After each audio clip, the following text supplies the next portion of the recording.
warahmatullahi wabarakatuh.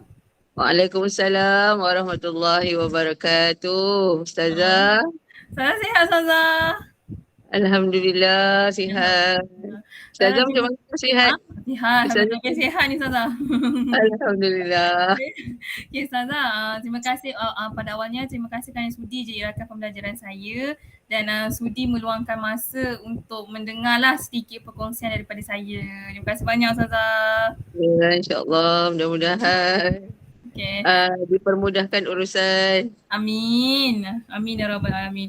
Okey Ustazah, insya-Allah hari ini saya akan bentangkan ataupun kongsi sedikit berkaitan dengan ilmu yang saya pelajari masa dekat IPG. Untuk pengetahuan Ustazah, saya sekarang merupakan pelajar KDC. Maksudnya saya belajar kerja sambil belajarlah. Saya masuk IPG pada waktu cuti sekolah. Dan sekarang saya belajar di kampus Perempuan Melayu Melaka untuk semester kedua. Jadinya tujuan saya membuat Google Meet dengan Ustazah ini untuk membuatkan perkongsian tentang apa yang saya belajar di inilah semester kali ini. Untuk pengetahuan Ustazah, kali ini tugasan ini adalah berada di bawah subjek EDUP 2112 iaitu Teknologi dan Media Pengajaran. Oleh itu, Okey. sebab itulah kami diarahkan untuk mencari rakan pembelajaran untuk kami share ataupun kami kongsi apa yang kami telah pelajari di IPG supaya apa yang kami pelajari ni disebar luas kepada semua orang macam tu. InsyaAllah mudah-mudahan dapat keberkatan, dapat manfaat, dapat apa dia disebarkan juga pada orang lain. Amin. Okey. Ya. Boleh teruskan? Okey, Boleh insyaAllah teruskan? saya teruskan untuk pendekkan masa saya teruskan. Okay, pertama sekali nama saya Nona Johansana binti Zulkifli. Saya merupakan pelajar IPG Kampus Perempuan Melayu Melaka dan saya akan terangkan ataupun kongsi berkaitan tajuk pelan pembelajaran bermakna. Tuan pernah dengar tak pelan pembelajaran bermakna? Belum pernah dengar lagi. Alhamdulillah. Okay. Itulah tugas saya untuk menerangkan ataupun berkongsikan kepada Ustazah. Okay, pelan pembelajaran bermakna ni, dia dalam bahasa Inggeris ni dinamakan deep learning. So maksudnya apa yang kita belajar tu lagi mendalam lah dia punya secara pengurusannya. Macam tu lebih kurang. Secara Apa asas disebut apa dalam bahasa Inggeris? deep learning. Ip. Deep. D-E-E-P. Deep. Deep Deep learning. Maksudnya learning. macam pembelajaran mendalam lah. Maksudnya lagi detail lah macam tu. Okay. Okay. Deep learning. Deep learning. Jadi dekat sini saya akan sharekan skrin saya untuk inilah untuk berkaitan dengan saya punya persembahan. Sekejap ya. Okay, saya share skrin. Okay, Ustazah ada nampak tak skrin saya? Alamak, saya ni tak berapa nampak ni mata ni. Tak apa Ustazah, tak apa. Ada nampak tak skrin saya? Nampak. Okay, tak apa Ustazah, saya terangkan. Kalau Ustazah tak faham, Ustazah terus tanya Okey, boleh. Sebab saya tak nampak muka Ustazah. Saya nampak skrin saya je sekarang. Oh, ya. Saya nak share skrin. Okay, saya akan share berkaitan dengan pembelajaran bermakna. Okay, boleh saya teruskan Ustazah? Boleh, teruskan. Ustazah boleh nampak tak apa yang saya sharekan? Saya ni mata tak berapa awas ni. Okay, tak apa. Saya terangkan melalui syarahan lah ya. Okey. Boleh. Okay, pembelajaran. Okay, pertama sekali kita akan belajar ataupun saya akan sharekan berkaitan dengan pembelajaran bermakna. Okay, pembelajaran bermakna ni adalah pelajar ataupun murid sebagai pusat pembelajaran. Maksudnya kita, kalau dulu kan kita guna chalk and talk. Maksudnya cikgu yang cakap kat depan, banyak-banyak budak cuma duduk sahaja. Tapi kali ni kita fokuskan kepada pelajar sebagai pusat pembelajaran. Okay, apa yang ada dalam pelajaran bermakna ni? Yang pertama sekali, kita kena gunakan peralatan digital dan sumber-sumber yang ada. Kemudian murid ni mempunyai kebolehan untuk mereka cipta semula pengalaman pembelajaran, dan yang ketiga adalah untuk membongkar kurikulum. Kurikulum ni dimaksudkan dengan adalah kita punya DSKP. Maksudnya kita sebagai guru bukan sahaja mengajar melalui buku teks. Kita tengok balik di SKP kita apa yang ada dan kita mengajar mengikut di SKP, keperluan kepada murid. Okey. Jadi semuanya berpandukan di SKP lah. Pada awalnya kita pembelajaran ni kita mulakan daripada DSKP. So kita nak guna standard apa, SP, SK-nya apa. So kita akan start daripada tu, dan daripada tu kita akan buat pelan pembelajaran macam tu.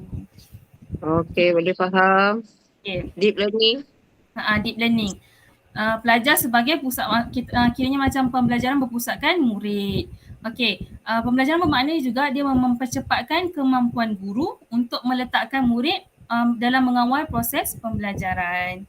Okey, seterusnya, konsep pembelajaran, ada beberapa konsep pembelajaran bermakna. Yang pertama, KPM sedang berusaha ke arah meningkatkan kemenjadian murid dan sekolah berkualiti. Jadinya, melalui pembelajaran bermakna ni, KPM ni ataupun kementerian ni dia lebih utamakan kepada kemenjadian murid. Kemenjadian murid ni bermaksud murid tu, kita bukannya kita yang cakap sendiri. Kiranya murid tu apa yang kita cakap, murid tu akan faham, dan juga sekolah tu berkualiti. Yang kedua, salah satu langkah untuk memacu kemenjadian murid adalah melalui kapasiti pedagogi pembelajaran bermakna. Jadinya disebabkan tujuan itu, maka tercetuslah pembelajaran bermakna. Okey. Apa yang kedua tu macam mana? Ulang sekali lagi ni yang kedua. Salah satu langkah memacu kemenjadian murid adalah melalui kapasiti pedagogi pembelajaran bermakna. Disebabkan KPM tadi, dia nak meningkatkan kemenjadian murid dan sekolah berkualiti, maka terhasillah pembelajaran bermakna. Boleh dapat tak Ustazah? Melalui pedagogi tu macam mana cara melalui pedagogi? Okey, pedagogi ni adalah cara-cara kita nak persembahkan kita punya cara mengajar. Macam tu. Kita ada pelbagai jenis pedagogi cara kita mengajar. Gitulah. Okay. Maksudnya nak mencapai tu dengan cara melalui pedagogi lah ya? Pedagogi dan juga disatukan dengan pembelajaran bermakna. So dia jadi satu benda. Macam tu. Okay. Seterusnya, orang yang asal sekali yang pelopori pembelajaran bermakna ni adalah Dr. Michael Fullan, iaitu Professor Emeritus dari University of Toronto daripada Amerika. Daripada Dr. Michael ni punya kajian ataupun hasil kajian lah, kita mengambil contoh daripada Dr. Michael Fullan. Menurut Michael Fullan, pembelajaran bermakna adalah satu pembelajaran yang berkualiti yang akan melekat kepada kita sepanjang hayat. Jadinya, fokus kita tadi kepada kemenjadian murid. So, bila kita ajar menggunakan pembelajaran bermakna, murid tu akan ingat ilmu yang kita ajar tu sampai bila-bila. Macam tu. Inilah salah satu tujuan pembelajaran bermakna. Ya Ustazah? Ya betul. Saya setuju. Dalam Islam kan kita tuntutlah ilmu sehingga ke liang. Lepas tu satu lagi, ilmu kan mesti diamalkan kan? Benar. Ilmu mesti diamalkan. Jadinya kalau kita belajar tu, contohnya kita belajar tentang solat lah kan? Tentang solat. Jadi kita tahu makna-makna bacaan dalam solat tu. Jadi kita boleh solat dengan khusyuk dan tawaduk. Lepas tu kita tahu macam mana cara nak bertayamum. Contohnya kita mengajar tayamum dekat sekolah kan? Jadi suruh budak-budak tu buat sendiri tayamum tu. Sediakan alat-alat debu tanah dan sebagainya. Jadi pelajar-pelajar tu boleh praktikal buat sendiri. Buat sendiri dalam kelas. Kalau saya mengajar kat dalam kelas, saya suruh budak-budak tu buat sendiri tayamum. Belikan debu tayamum. Lepas tu saya akan suruh diorang buat sendiri. Selepas kita buat tunjuk cara, jadi diorang buat sendiri. Diorang buat bersama rakan-rakan. Ya, betul. Jadi mana yang tak betul nanti rakan akan tegur lah. Jadi tak perlu dah cikgu nak tengok satu-satu setiap kumpulan. Macam tu. Melalui cara yang Ustazah buat tu, secara langsung ada dalam pembelajaran bermakna. Ada dalam salah satu model yang ada dalam tu. Betul. Seterusnya saya sambung ya Ustazah. Boleh. Seterusnya konsep pembelajaran bermakna ni juga, pembelajaran bermakna ni mungkin menjadi kunci yang menyokong pelajar atau murid agar bersedia untuk berhadapan dengan dunia luar. Kalau melalui proses pelajaran yang sebelum ni, yang biasa dulu, yang bukan kuno, yang lama-lama dulu, kita hanya guru bercakap dekat depan, murid dengar, lepas tu buat kerja, habis. Jadi sekarang dekat sini, apa konsep pembelajaran bermakna ni, bila kita buat sesuatu tu secara hands on ataupun kita macam saya cakap lah tadi, kita pergi ke satu-satu kumpulan, kita cek satu-satu kan. So murid ni dia akan bersedia kalau jika benda tu jadi dekat luar, dia dah bersedia, dia tahu dah nak buat macam mana. Itu salah satu tujuan pembelajaran bermakna.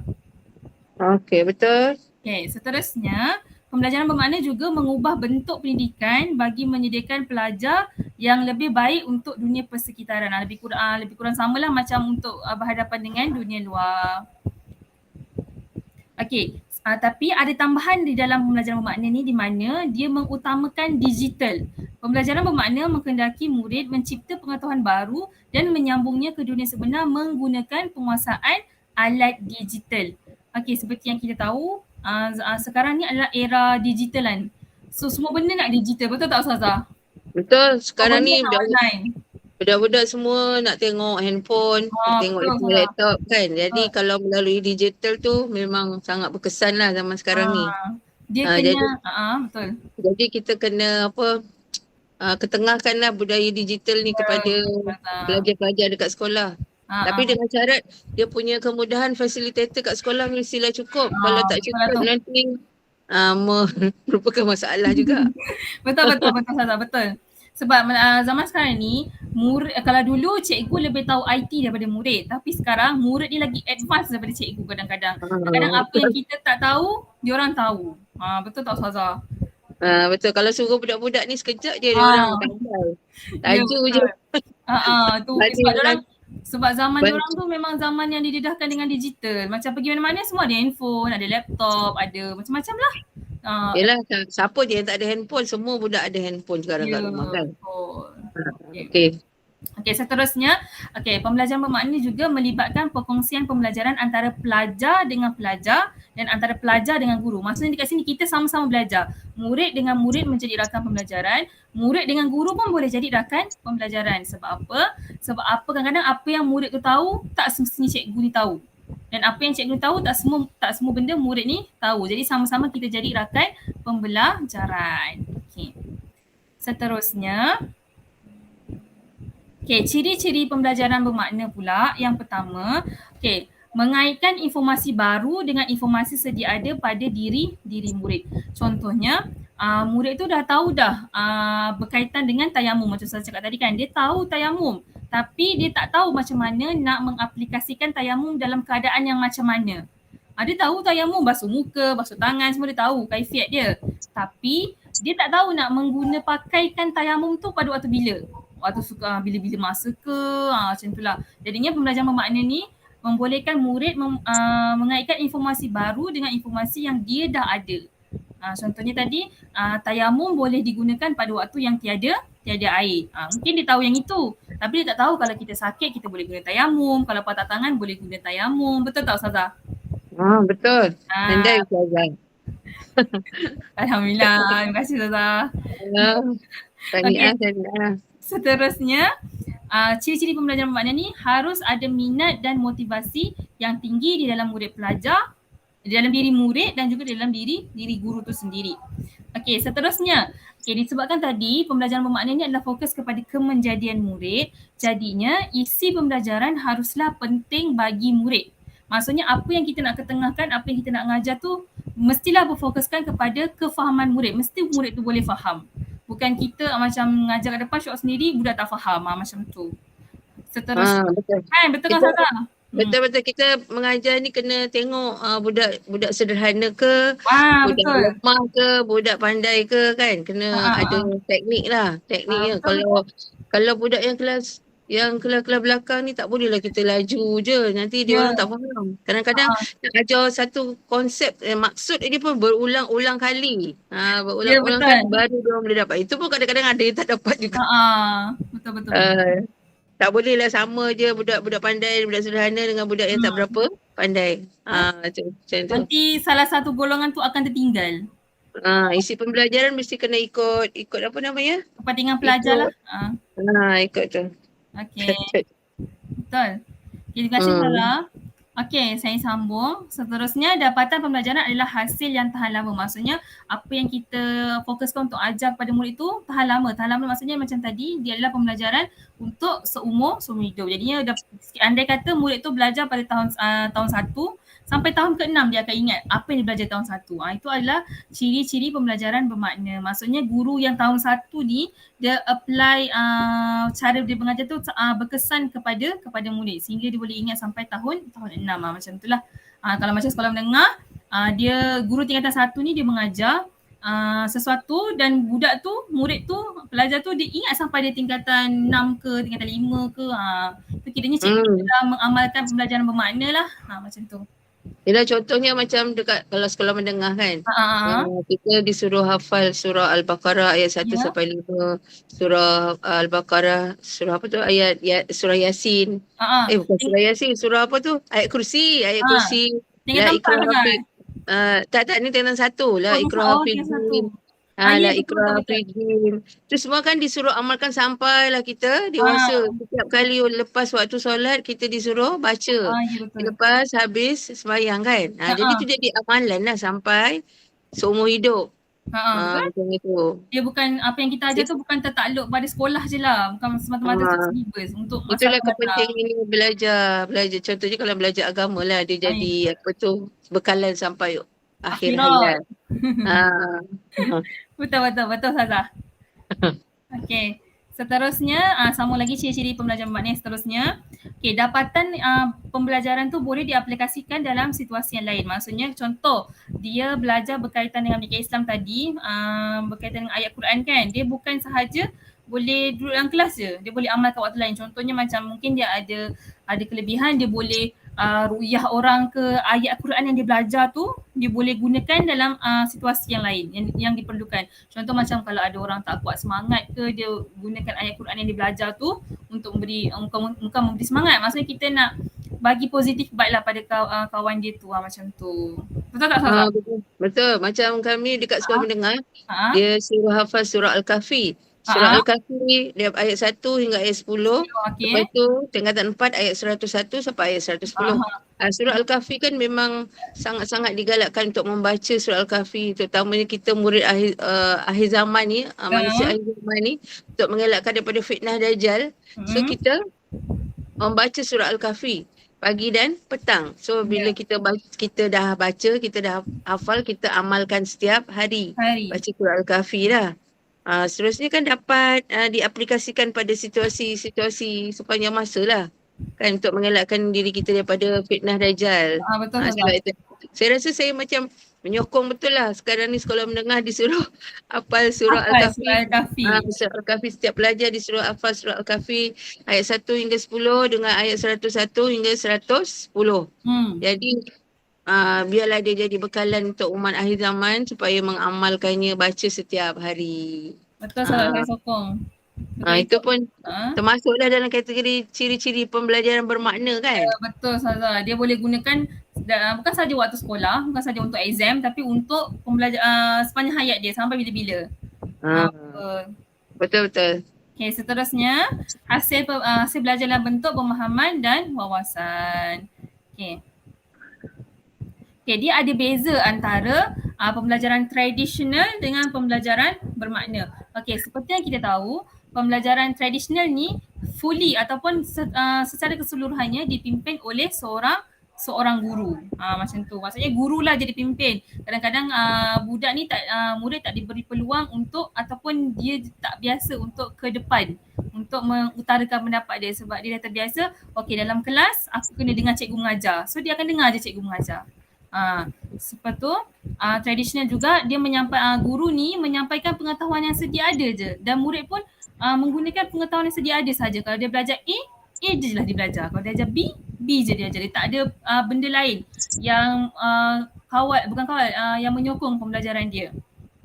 Okey, seterusnya kalau tradisional, dia berorientasikan pematuhan. Maksudnya murid kena patuh apa yang cikgu cakap. Cikgu suruh buat ni, murid buat. Cikgu suruh buat ni, murid buat. Okey. Seterusnya, tradisional pelajar adalah penerima pengetahuan sahaja. Dia tidak sharing. Dia tak ada berlaku komunikasi dua hala. Semua sehala je. Cikgu cakap dekat depan, murid dengar, murid terima. Murid serap, dapat tak dapat, itu terpulang kepada murid. Macam tu. Seterusnya, matlamat pelajar tidak jelas. Teknologi yang digunakan untuk penghantaran dan penggunaan adalah biasa. Kalau zaman saya belajar dulu, kita cuma gunakan advance sikit lah, whiteboard. Dia tak guna papan putih, dia guna whiteboard. Tapi still still menggunakan kaedah chalk and talk. Maksudnya guru bercakap dekat depan, kita murid sebagai penerima. Tapi bila kita ada pembelajaran bermakna ni, dia ubah sikit cara kita di dalam kelas, guru dengan murid dalam kelas.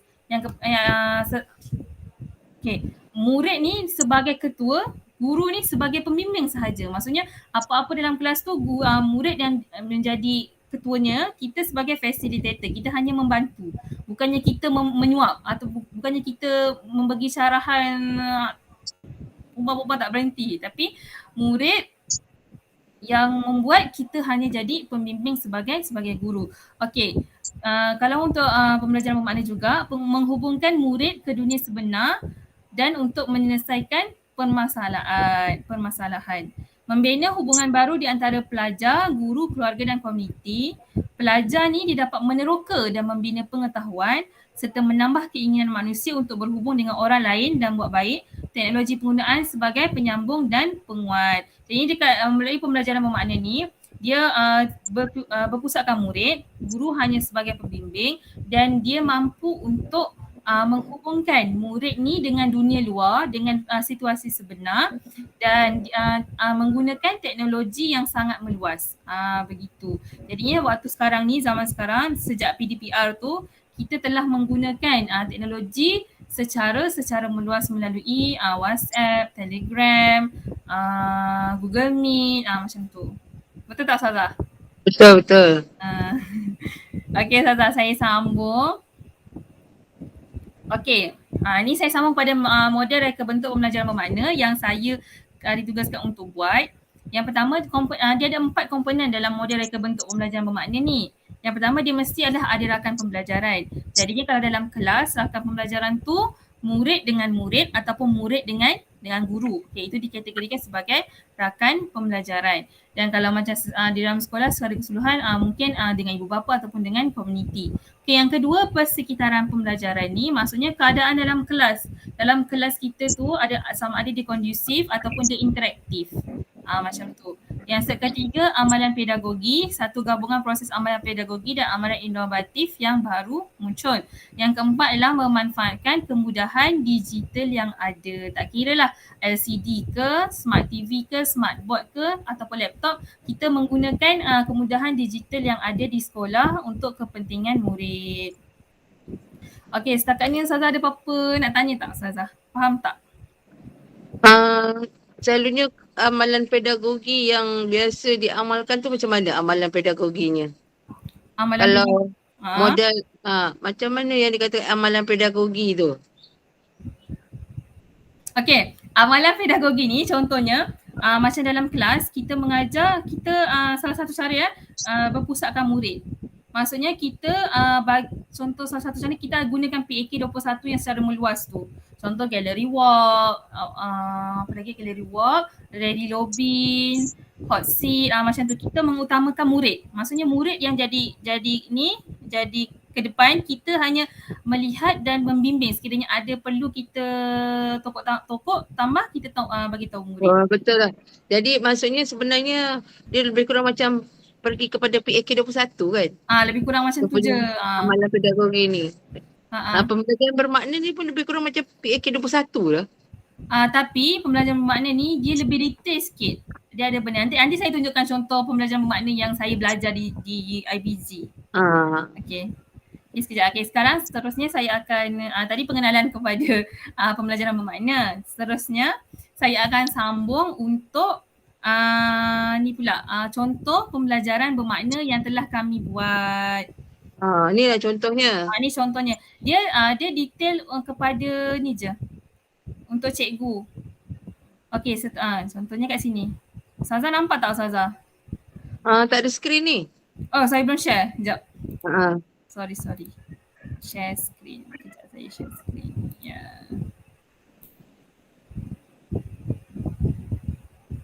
Okey.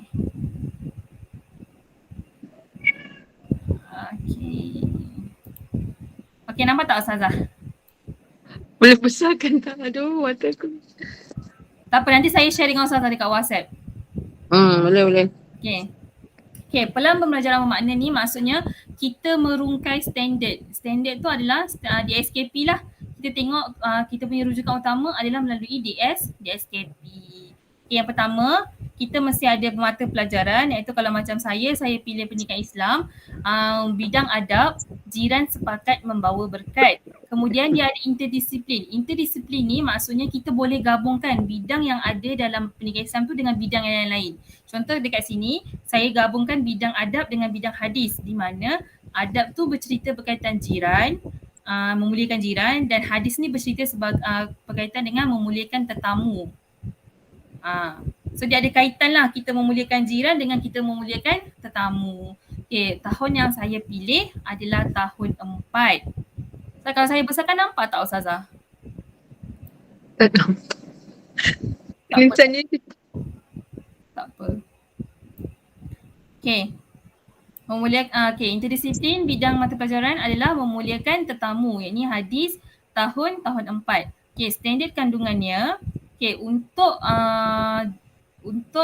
tajuk hadis, saya memilih standard kandungan 2.1, iaitu merumus dan menghayati hadis, memuliakan tetamu serta mengamalkannya secara beradab dan istiqomah.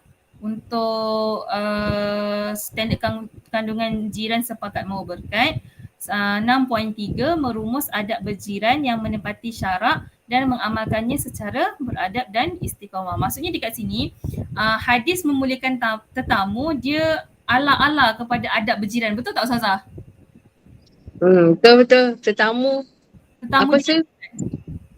Tetamu dengan jiran. Boleh juga kalau jiran tu datang ke rumah kita sebagai tetamu. Dia macam ala-ala, kita boleh interdisiplinkan antara dua bidang tu. Macam tu.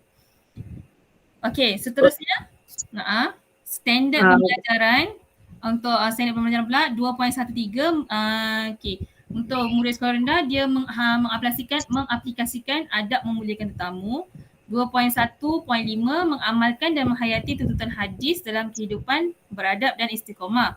Okey, untuk bidang adab pula, 6.3.4 adalah mengaplikasi adab berjiran yang menepati syarak, dan 6.3.7 memelihara adab berjiran dengan mencontohi Rasulullah dalam kehidupan secara beradab dan istiqomah. Okay, itu adalah standard pembelajaran yang saya pilih. Secara umumnya, standard pembelajaran ni dia menjurus kepada mengamalkan dalam kehidupan seharian. Macam tu. Dan kita perlu mencontohi Rasulullah sallallahu alaihi wasallam, macam mana cara Rasulullah beradab dengan jiran dan tetamu. Okay, jadinya dengan gabungan standard kandungan dan juga standard pembelajaran tadi, terhasillah objektif pembelajaran. Okay, objektif pembelajaran ni dia hanya berfokuskan kepada apa yang murid dapat. Betul tak Ustazah? Ya. Yang penting tu apa yang murid dapat tu. Kan? Yang murid dapat tu yang penting. So dekat sini objektif pembelajaran saya yang saya telah buat, pada akhir pengajaran dan pembelajaran, murid akan dapat yang pertama, menyatakan maksud jiran beserta tetamu dengan betul. Yang kedua, menyenaraikan 3 kepentingan beradab dengan jiran dan memuliakan tetamu di dalam Islam dengan betul. Yang ketiga, menghuraikan 3 cara Islam dan Nabi Muhammad SAW mengamalkan adab berjiran dan memuliakan tetamu dengan betul. So jadinya dekat sini, objektif pembelajaran saya ni, murid boleh menyatakan maksud jiran dan tetamu dengan betul.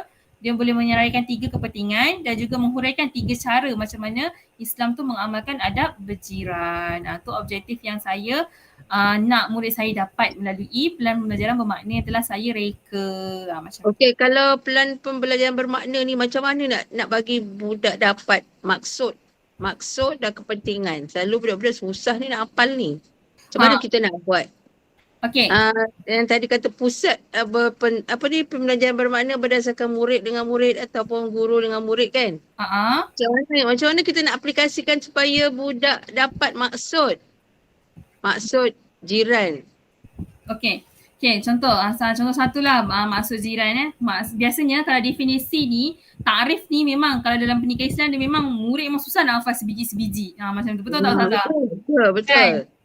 Jadinya salah satu inisiatif yang saya ambil adalah yang saya menggunakan pendekatan gunakan pelbagai cara pengajaran. Contohnya bukan saya bercakap suruh dia hafal, tak. Mungkin saya akan mula-mula dia akan ikut saya bacalah sebab murid sekolah rendah ni dia kena ikut musyafahah dulu. Tengok cikgu baru dia boleh ikut macam tu. Kemudian yang kedua saya akan buat gabung perkataan. Contohnya saya buat ABM. Ini satu perkataan jadi saya suruh murid susun. Bila murid susun ni dia punya otak tu dia merangsang apa yang dia buat. Dia merangsang kognitif murid. Macam tu. Jadi secara tidak langsung dia sambil-sambil menyusun tu dia boleh ingat. Itu maksudlah kan? Maksud. So kalau boleh juga kalau suruh dia sambung orang pertama cakap maksud yang pertama, orang kedua sambungkan, orang ketiga pun sambung. Jadi dapat satu maksud yang apa tu? Yang tepat lah.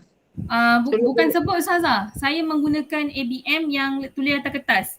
Bukan kertas macam kad tu saya letak contohnya dekat sini jiran satu kad, adalah satu kad, orang satu kad. So jadi dia akan susun. Dia macam main puzzle lah macam tu. Macam tu. Okey, betul, faham. Sebab murid-murid ni kan dia peringkat awal perkembangan kan. Jadi dia memerlukan psikomotor dengan kognitif. Jadi kita gunakan kita minta dia hands on. Maksud dia pegang, dia tengok, dia baca sendiri. Macam tu. Kalau yang kepentingan tadi pun sama jugalah ya? Kalau kepentingan ni, cara lain yang kita boleh buat tadi untuk menggunakan penguasaan digital kan. Saya boleh gunakan platform Quizizz ataupun Kahoot. So kita main game dekat dalam aplikasi tu. Macam tu sebab bila main game ni, murid-murid dia jadi semangat tau. Lagi sekolah rendah kan Ustazah. Dia jadi macam, saya nak belajar. Saya nak jawab sebab dia nampak main game. Tapi kita main game yang berilmiah lah. Bukan main game yang biasa-biasa. Yang macam diorang main biasa-biasa. Macam tu. Tapi melalui ni lah kita memanfaatkan pendigitalan tu. Kita guna kemudahan yang ada kat sekolah lah. Contoh LCD. Lepas tu kat sini guru kena teroka sikit lah apa benda aplikasi yang sesuai dengan anak murid kita. Macam tu. Betul lah. Saya pernah dengar satu apa tu namanya Kahoot ni. Kahoot ada. Kan dia guna Kahoot untuk buat kuis ke apa semua. Betul. Dia macam on the spot lah. Macam budak-budak tu semangat tau nak bersaing antara diorang. Sebab benda tu nampak result tu depan mata macam tu. Okey, maksud kepentingan apa lagi satu tadi? Satu lagi saya menguraikan 3 cara. Menguraikan 3 cara ni dia tak sama macam sekolah menengah lah Ustazah. Dia macam kita ada contoh, ada isi, ada contoh. Macam tu. Ada apa? Efek? Isi dengan contoh. Apa tu? Efek? Saya tak dengar. Isi. Oh, isi. Ya Allah. Ada isi. Kalau sekolah rendah ada macam tu. Contoh. Betul. Macam tu. Contoh macam, biasanya kat sini saya guna hot seat lah. Saya minta murid saya untuk bercerita kisah-kisah Nabi. Bukan kisah Nabi lah. Macam mana cara Nabi memuliakan tetamu. Dia akan bercerita dekat depan. Jadinya bila murid ni dia nampak kawan dia bercerita, dia akan mudah ingat daripada cikgu bercerita sebab dia rasa level dia sama dengan kawan-kawan dia, jadi dia boleh belajar macam tu. Dia tak lebih malu dengar. Lah. Dia tak malu. Dia kalau kawan dia cakap dia lebih dengar. Ya betul. Betul Ustazah, betul. Lain macam Ustazah ni. Dia lebih attention. Ya betul Ustazah. Biasa kalau murid, dia biasa kawan dengan kawan ni dia macam masuk lah sebab dia guna bahasa diorang kan. Kalau macam kita guna bahasa cikgu mengajar dengan murid. Jadi dia macam ada lain sikit macam tu. Okey, seterusnya saya sambung Ustazah. Ustazah? Ya. Saya sambung sikit lagi ada lagi 3 poin. 3 poin apa? 3 poin. Lagi 3 ni, 3 poin lah yang saya akan bentang. Okey. Saya akan share. Okey, yang seterusnya adalah kriteria kejayaan. Okey, objektif pembelajaran ni kita nak murid tu dapat macam mana. Tapi bila kriteria ni kita lagi fokus. Macam mana cara murid tu berjaya sekiranya macam mana? Macam tu, ada kriteria dia. Okay, murid kalau saya buat melalui pembelajaran saya tadi, murid akan berjaya sekiranya dapat menulis semula maksud jiran beserta tetamu dengan betul tanpa bimbingan guru. Jadi nanti bila saya dah guna susun-susun puzzle tadi, so saya akan uji murid saya untuk menulis semula maksud jiran tu adakah betul ataupun tidak. Tu macam tu. Okay, seterusnya yang kedua, untuk menulis kepentingan tadi, saya nak ketiga kepentingan beradab dengan jiran serta 3 cara Islam ni, murid tamu, dan murid ni bila dia membaca di buku, dia boleh transfer ataupun boleh pindahkan apa yang dibaca di dalam buku ke dalam pembentangan kumpulan dekat dalam Google Slide. Macam tu. Saza pernah dengar tak gallery walk, Saza? Pernah. Kalau gallery walk, macam mana yang Saza faham? Gallery walk ni nanti pelajar akan tulis lah apa yang diorang ingat tu dekat satu stesen kan. Betul. Satu stesen. Berdasarkan dalam kumpulan, diorang bincang apa yang diorang dapat. Contohnya tadi kepentingan berjiran ni. Kepentingan berjiran, betul? Betul. Diorang bincang dalam satu kumpulan, lepas tu diorang letak dekat stesen yang cikgu sediakan, tulislah apa kepentingan jiran. Lepas tu nanti kumpulan lain datang, letak lagi kepentingan jiran yang kedua. Setelah dia orang berbincang kan, macam tu. Jadinya apa yang saya terangkan tadi tu, kan kita guna secara manual, betul tak? Kita tulis atas kertas, lepas tu kita tampal dekat keliling kelas, budak-budak tengok, betul tak Ustazah? Betul. Jadinya melalui kriteria kerjaan saya ni, saya nak transferkan gallery walk yang secara manual ke dalam digital. Maksudnya saya gunakan Google Slide. Okay, kalau Google Slide ni, murid ni dia boleh tulis dekat dalam Google Slide, dekat dalam laptop kan. Dia boleh update, kawan dia pun boleh update. Jadinya bila kita nak tengok tu, kita boleh tengok kumpulan lain punya persembahan. Secara tidak langsung, bila kita melihat persembahan kumpulan lain, itu dah dikategorikan sebagai gallery walk walaupun kita tak berjalan, macam tu. Betul. Tapi dengan syarat mesti semua orang ada handphone masing-masing ke, atau mesti ada teknologi digital tu lah. Kalau tak ada memang tak boleh jalan. Betul Zaza, betul.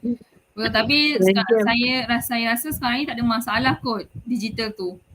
Sebab kalau macam murid sekolah rendah, walaupun dia tak ada phone, dia menggunakan, dia pinjam telefon mak, telefon ayah, macam tu. Tapi telefon boleh bawa pergi sekolah ke? Tak boleh. Ini macam mungkin saya boleh jadikan dia sebagai kerja rumah. Kalau nak buat dekat sekolah pun boleh je, sebab dekat sekolah saya ada terima sewaan laptop. Dalam 16 tak silap saya. Jadi saya boleh guna laptop tu jugalah untuk biasakan murid dengan laptop. Macam tu. Okey, bagus lah tu kalau boleh diteruskan. Betul. Okey, seterusnya yang ketiga, saya menghasilkan pembentangan secara atas talian di buatan Google Slide dan menjawab soalan pengukuhan yang diberikan dalam aplikasi Mentimeter. Okey, kalau macam dulu kita nak make sure murid kita dapat, kita menggunakan lembaran kerja, betul tak Ustazah? Kita bagi kerja, lepas tu nanti murid buat, lepas tu kita kutip balik sebagai cikgu, betul tak? Betul.